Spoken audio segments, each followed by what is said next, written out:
Patutlah kau membadut, kau faham? Tak patutlah kau membadut dekat M7 tu. Bingai. Ai, ciku guys tu. Pisa. Ai, tak cukup membadut dekat M7, dekat rank pun nak membadut tu. Ai. Allah. Tak penat ke tu? Daniel Fuad? Klaim tu. Daniel Fuad tak penat ke membadut tu? Aku main jungle tank.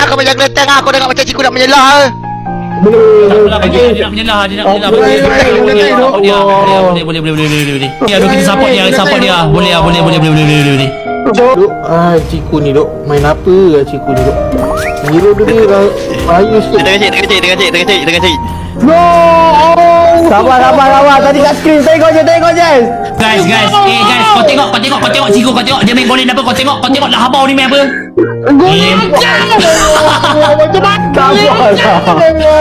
Sabarlah. La ilaha illallah. Memang dah start mengeluh. Fik. Sini pakai fighter tu, Fik. Biar kau diam lah kau. Tak akai kau diam. Kau diam aku belakang. Jangan kau belakang. Kau tak berhak bercakap. Kau diam. Kita tak serang kau, cik.